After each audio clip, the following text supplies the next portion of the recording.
My name is Patricia Fassett, and I'm the judge handling today's family law self-represented docket for July 6, 2023. We don't have a whole bunch of people here, so I am going to call on Miss Bliss, and then I'll call on Miss Powers to take their cases. So Miss Bliss, is this the is it not? I'm not. Okay. Yes. And Martinez Schroeder, 20-3-00355708. And Your Honor, I am hearing on behalf of Mr. Zandy today. He did ask me to request a continuance in this matter. He had a previously scheduled engagement, which made him out of the office this week.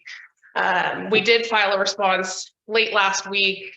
I don't know if with the holiday, if that even made it to Mr. Martinez Schroeder, but nevertheless, Mr. Zandy is requesting a set over. Given the fact that there is an attorney involved in this matter, it should be set over to the attorney docket as well. I believe based on the case number and where we are today, I believe that's going to be on your docket. I know you're not here and your docket's closed next week. So my understanding is the 18th is the next available docket. So if my request today is granted, I would ask that it be moved to the 18th. All right, thank you. Mr. Martinez? Yes. Good morning. Good morning. Were you able to receive the response that was filed on behalf of Ms. Amnott? Yes, I got it Friday, the 30th of June. Okay. So, and I'm assuming you heard Ms. Bliss covering for Mr. Zandy and requesting a set over so the parties can review. And I guess as a technicality, because an attorney is involved in this case, it needs to be moved to a different docket. So what is your position on those two things? Well, I'm still self-presenting myself. And I have a response. I don't know if I send that in or do I just present it to the judge, Your Honor? Well, if I'm going to answer your question in one moment, Mr. Martinez. Madam Clerk, is the 18th available? Let me check.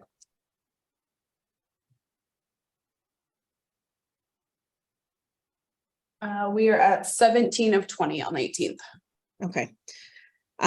So if we set it to the 18th, so that would be just under 2 weeks away from now, you would have an opportunity to file your response on the other side and ensure that the judicial officer is able to review that response before your hearing.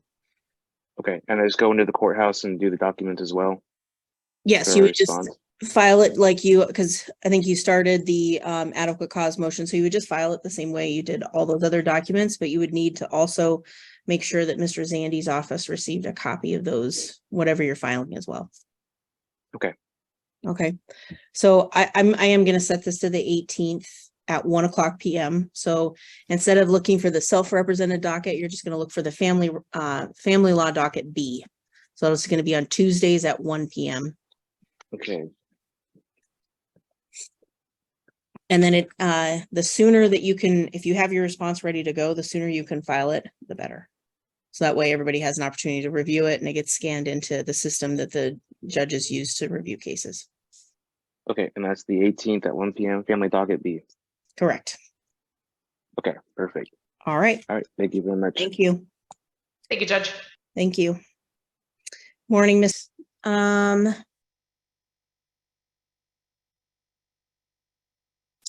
just start at the top. Amnott and Martinez Schroeder, 20-3-00355708. Matter's ready. And we have Mr. Martinez present. Okay. Present. So this is good morning or good afternoon. Oof, it's been a day. On for a motion for adequate cause. And I've reviewed everything that's been submitted thus far. I will say that I did also review the orders that were entered in May of 2022 that included essentially a year from now that expanded visitation could be addressed to include some summer, I think it said summer visitation. So, however, there was a motion for adequate cause filed. So Mr. Martinez, this is your motion. Any additional information you would like the court to know? Yeah, I submitted more evidence saying that I have been sober for over 2 years. I'm caught up on child support. I have met every demand from the court. And yeah, I just want to say that the time that I have now is not adequate enough time to be a father.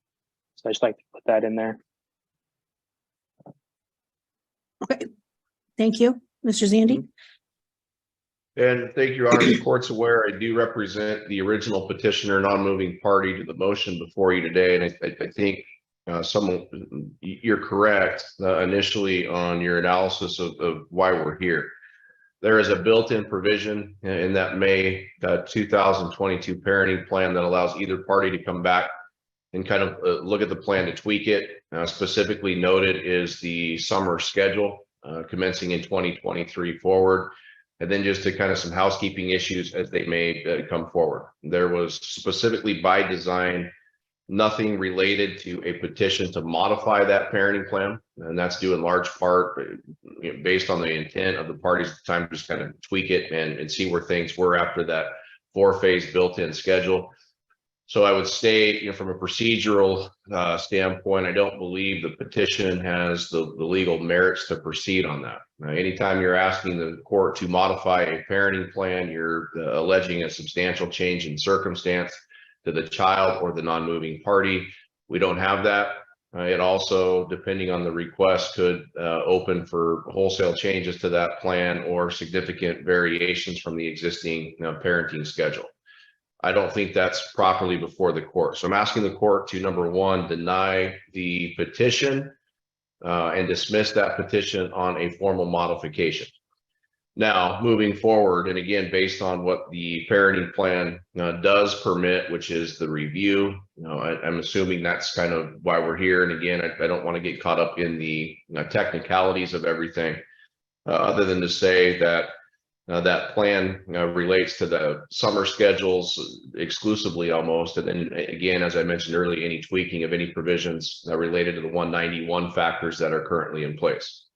This is a situation in which we just went through a very in-depth GAL investigation from Mr. Lawrence. It's a case where Mr. Lawrence found less than 2 years ago some very troubling history of Mr. Martinez, including substance abuse, including abusive use of conflict, and including some of these actions which can only be described as immature. We'll mention for you that part of those findings and part of the 191 findings and factors that went into the existing plan were based on a repeat lifelong history from Mr. Martinez. It's a case in which he has been to treatment at least by our count 6 different times. That's in treatment, that's outpatient treatment, that is through church sponsored treatment programs, and all of these have very minimal effect. In review, and I've been involved in this case since the onset, in review of his most recent declaration, this is largely the same thing we have heard from the very beginning, dated back a couple of years now, related to I'm sober, I've made life changes, I'm on the straight and narrow, and all is good.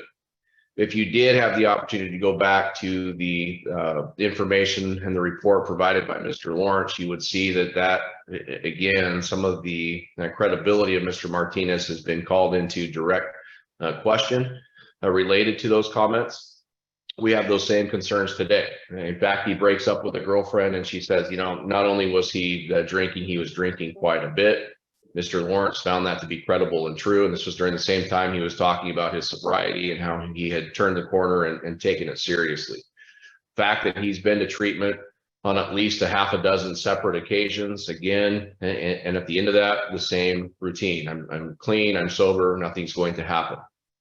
That has not held any water and has not progressed to a point of calling that permanent by any stretch of the imagination. But all his sobriety is usually very short term and in brief intervals of time. We move forward and look at the impact now on 6-year-old Caden. Now, this is a child who is doing well. This is a child who loves his father. There's absolutely no dispute related to that. My client details for you that she would like Caden to have more time with his dad. But what's happened over the course of the past year, again, gives a lot of those questions that we had dating back several years now, brings those directly back into light. It's our understanding that although Mr. Martinez complains about the lack of time he has with his child, he spends what time he does have taking him to AA meetings. There's been this return of the child in which he is essentially glorifying the fact that daddy is an alcoholic. He almost thinks it's comes with a badge of honor. We've given you several instances of concern where dad's in AA meetings, child is in the back, presumably playing with other adults or whoever else brings their children to those AA meetings in an atmosphere that my client is certainly not comfortable with. We also have dad giving his child his coin. And again, there's no issue with that per se. The problem is when the child asks my client upon return and her husband, Caden's new stepfather, if they drink alcohol. They say no. And Caden's response is, well, I want to be like dad. I'm going to drink all the alcohol I can so I can get more points. Again, completely missing the fact of what this all entails. And again, this is a 6-year-old child. We wouldn't expect him to be mature enough to understand the impact of this or what it all means. That's problematic.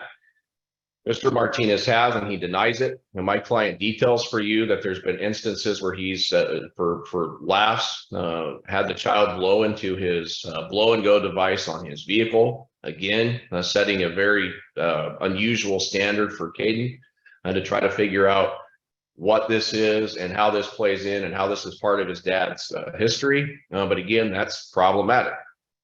And then lastly, and again, Mr. Martinez disputes it. My client saw it. She puts it in her declaration that Caden has even returned from visits with, apparently there's an attachment on the blow and go device that comes off every couple of months. Caden had that in his backpack and again was parading around with that as though that's some kind of a badge of honor. That's problematic.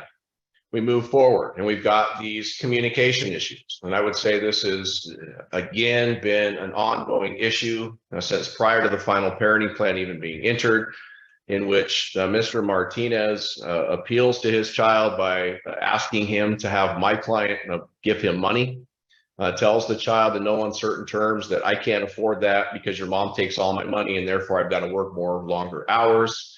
Child gets caught in the middle of that and literally goes to my client, not once, but it's not unusual for him on multiple occasions to ask my client for money so he can buy, I believe it's Pokemon cards and bread and groceries and sweatshirts and the like because his dad doesn't have any money. Also returns and asks my client why it is that his dad only gets weekends because dad's attributed that to my client. And says, well, that doesn't seem fair, which is information that's coming again directly from Mr. Martinez. That's very problematic. So my client tells you that for concerns about not only the substance abuse, but some of these maturity issues, that's a perfect example of that. And it frankly needs to stop. Mr. Martinez needs to enjoy his time with his child. Cade needs to enjoy his time with his dad. And they need to just have off base and not discuss these adult matters related to child support, to parenting plans, to residential time and the like, because again, that's not suitable for a 6-year-old's level of emotions and mentality, not appropriate. We move forward. My client details you significant concerns about these red dye issues. We have provided you information from the doctor that says Caden should not be ingesting anything with red dye. My client details for you Caden's approach and how he responds after consuming red dye products. He is extremely agitated. He is hyper. He has a hard time following directions. And again, we have a child who reports, my dad doesn't believe in that, so therefore I eat whatever I want to at my dad's. Again, sign of an issue and maturity problems. The living arrangements, I'm not going to get involved in that. My client details it for you pretty specifically. Mr. Martinez doesn't really dispute any of that, other than for me to say dad lives in Vancouver, child is local. There's been issues with getting the child to games. This is an active little boy. This is a little boy who loves sports and extracurricular activities. And dad's general approach is, well, it's not convenient for me. It eats into my time. Therefore, you're not going to go. Objection. I'm sorry. That's an objection. Sorry, I'll let you finish. Sorry. Okay, go ahead, So Mr. we have this Jiffy Lube situation in which there was a planned issue 3 weeks before opening ceremonies for baseball, in which Mr. Martinez alleges to have made an appointment for his vehicle. Come to find out, that was a Les Schwab or Jiffy Lube situation, and he decides to take his car there as opposed to take Caden to opening ceremonies for baseball, something the child was excited over under the guise of, well, it's not convenient for me, it eats into my time. What Mr. Martinez needs to realize is that Caden's involvement in extracurricular activities is just as much of parenting time as meal time and bedtime and taking your child to the doctor. Kids love that. They gain confidence through those types of activities. Child should be allowed to go, not based on it's inconvenient for dad because he lives in Vancouver and doesn't want to go to Longview or Toledo or the like. We have these issues. Again, these have been something that have been prominent since the onset of this case. My client, rightfully so, has very little confidence that Mr. Martinez's sobriety level is going to maintain over time, given his history. And the history is extensive. There's been criminal charges from this. Now, there's been issues related to credibility that have been raised throughout.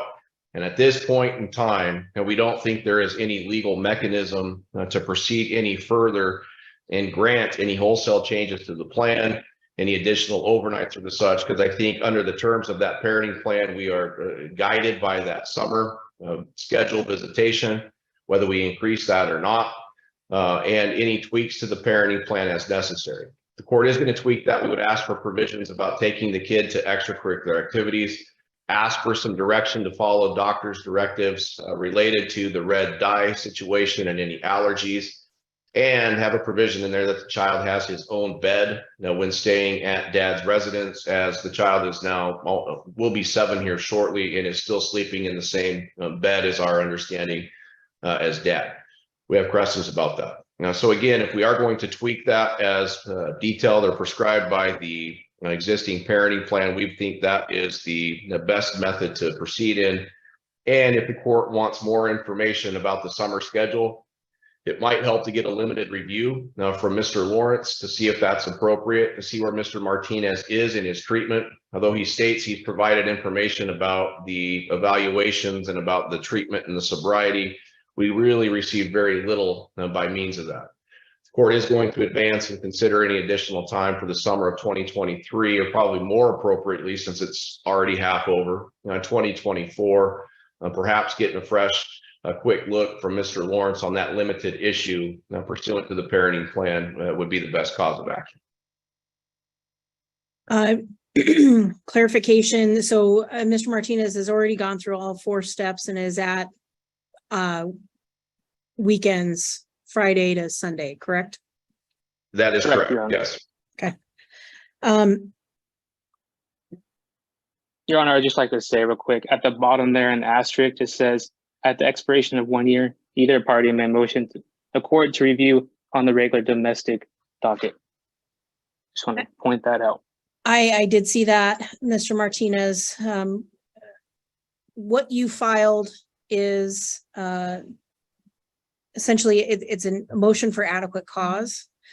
Adequate cause is under statute 2609-260, and basically it requires the court to make a finding that there's a substantial change in circumstances with the child or the non-moving party, so not you.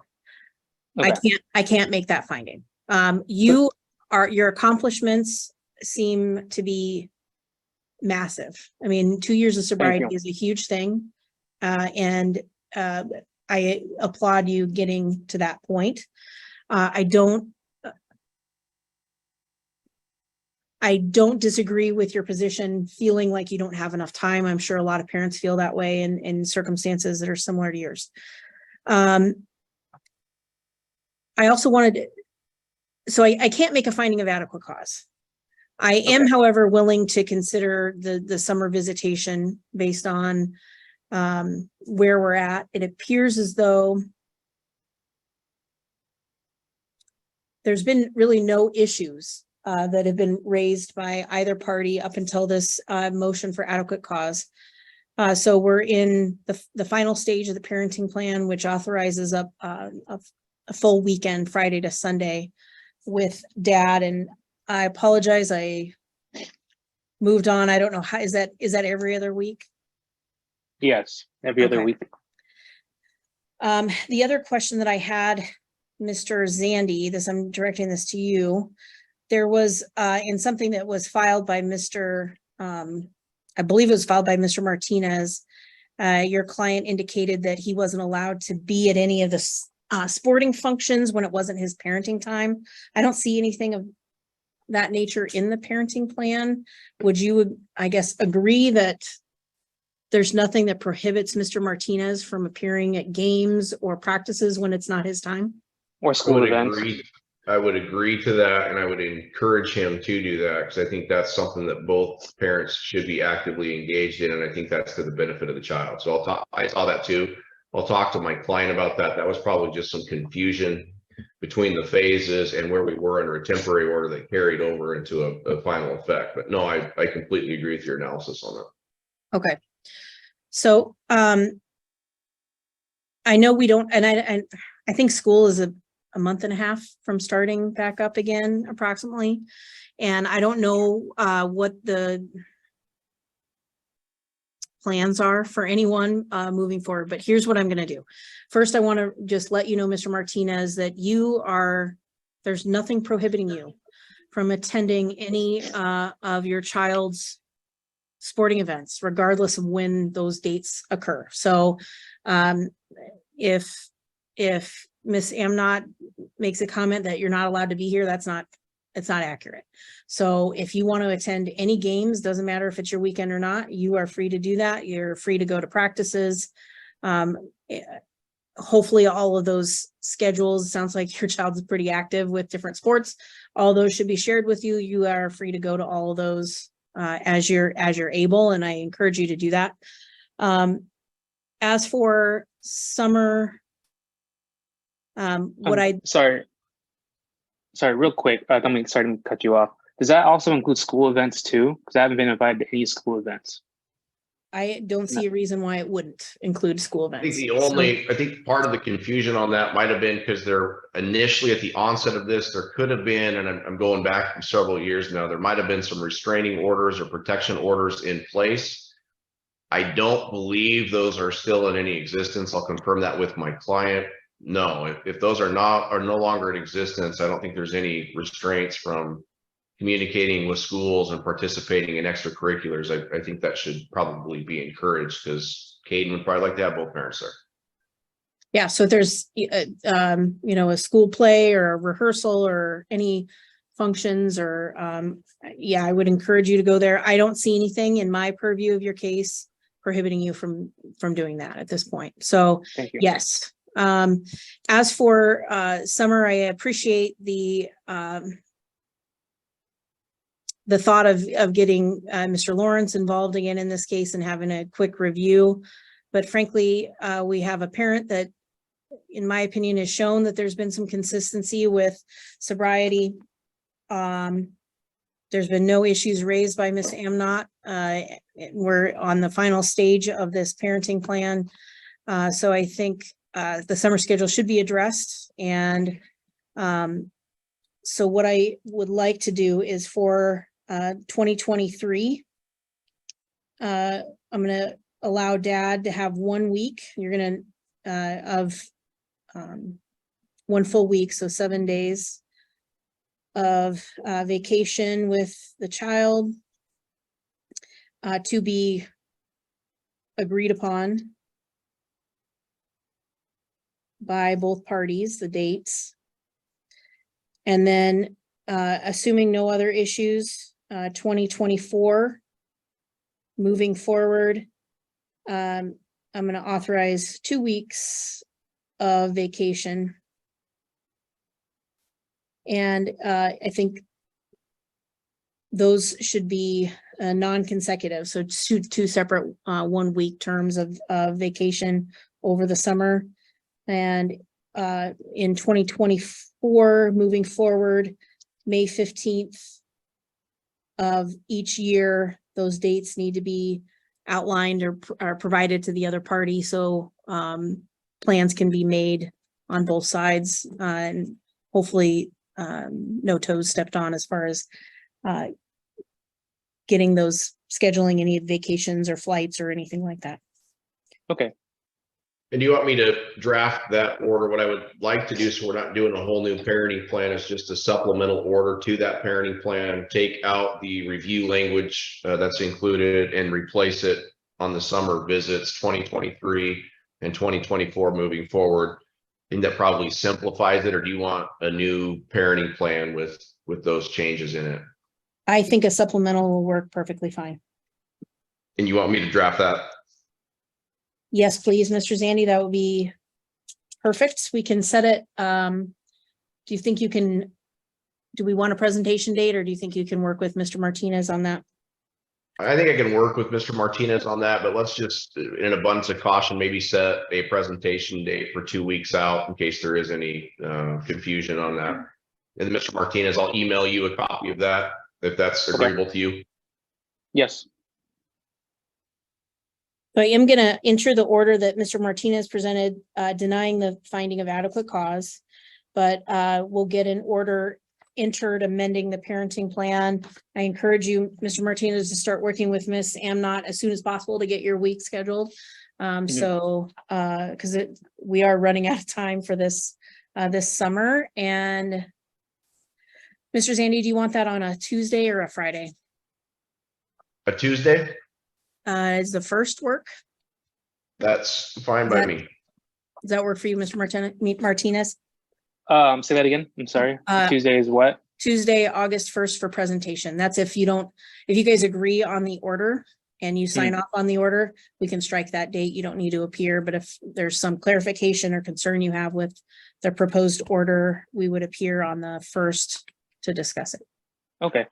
That All right. works for me. And Mr. Martinez, if you would just email me with what, that might expedite things for 2023, email me with what your proposed 7-day period is. And you want that to attach to a weekend he already has, I'm assuming? I'm not going to require that, but if that's how it works Okay. out this year, that's fine. Sure. Your Just Honor? forward me, email me with what your proposed dates are. Okay. Your Honor, I have a couple other questions if I can get Sure. verification on some. So my family does live in Idaho. Am I allowed to visit my family in Idaho with that week vacation?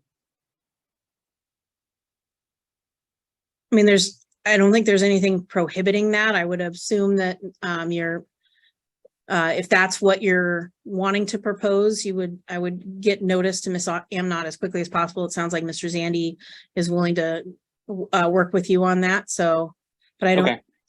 I don't Maybe have, just with an itinerary if you fly, or where you're going to be with a phone, Yeah, I'll telephone provide number that. we could reach. I'll provide the address and everything. I just wanted verification because I know this is going to be an issue if I just spring it on her. Also, how would I go about the means of changing holidays? Because I'm very limited on the holidays that I have. Would I have to do a different application or process to do that? so unfortunately, I can't give you legal advice from the bench. Gotcha. Okay. We do have legal aid or volunteer attorneys that are present in the courthouse Mondays from noon to 1 on the second floor that you can try to speak with about that. And frankly, it sounds like that may be something you speak with Mr. Zandy about. If there's an agreement about changing or switching around some dates, that may be something that you could just work out with Mr. Zandy, since we are amending or supplementing the parenting plan already. Okay, perfect. Thank you very much, Your Honor. All right, good luck, Thank everyone. you. Thank you. Number 8 is a quick presentation with, I think, 2 clarifying issues. That's Amnott and Martinez. Yes. All right. I know I have that here. Just give me a second. There it is. Okay, I have that order on hearing. It looks like Mr. Martinez is present. I don't know if he's. Mr. Martinez, were you able to review the order on hearing that was proposed by Mr. Zandy and mailed to you last month? Yes, Your Honor, and I had 2 concerns. One of the concerns was we talked about having a 7-day vacation. I remember Mr. Zandy specifically asking if the 7 days had to be on my vacation. And if I recall correctly, you said it does not have to be. In the proposed order, his assistant said that those 7 days, 2 of those days have to be the time that he's with me. On the other, I think it was number 3, where it says I'm not allowed to take my son to AA meetings. That was not discussed, nor was it an issue at the time. So I find that those don't line up with what you proposed when we last met. Okay, Mr. Zandy? My understanding of the vacation was that you wanted both the opportunity for what summer we have left remaining to be able to enjoy that with the child. I put the standard language 1 week, 7 consecutive days, which by my account is 1 full week in the order. That's under paragraph number 2. So I think it does accurately reflect the court's ruling. And then number 3, what Mr. Martinez is speaking of is the issues that were addressed. They were addressed at length in the hearing 2 weeks ago, which involved the blow and go and giving the child coins and taking him to actively participate in the AA meetings. And this is the one where my client detailed for you in her declaration concerns that the child comes back with a lot of alcohol related questions. And one of those conversations revolved around the child saying, well, I'm going to drink lots of alcohol so I get coins like my dad. So obviously, given the child's young and impressionable age, given the circumstances that Mr. Martinez has passed alcohol abuses and significant concerns raised throughout the course of this matter, we believe that the child absolutely should be restricted from those types of conversations and activities. And again, that's reflected under paragraph number 3 of our proposed order on page 2.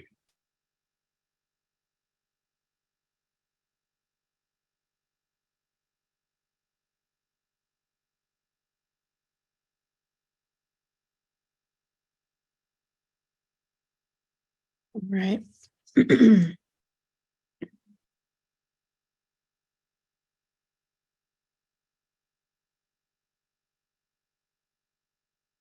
So here's what I'm going to do. I for 2023,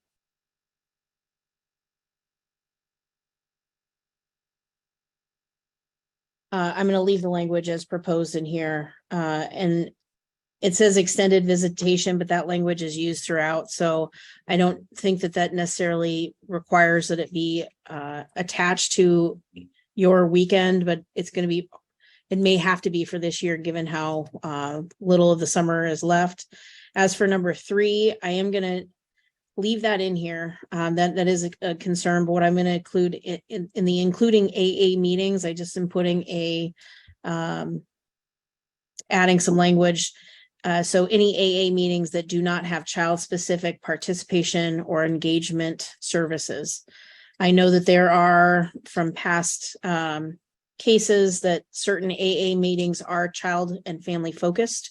So I don't want to prohibit you taking your child to those types of AA meetings, but unless they are child focused and specific or family meetings, I don't think it's appropriate for the child to go there. I understand how important your sobriety is and all of that makes sense, but clearly the concern is the child's having some glorifying, making some glorifying comments around what he's learning at those things. And at this age, it's probably better to reduce that as much as possible. So I'm leaving that in there, but adding including AA meetings that do not have child-specific participation or engagement services or family meetings.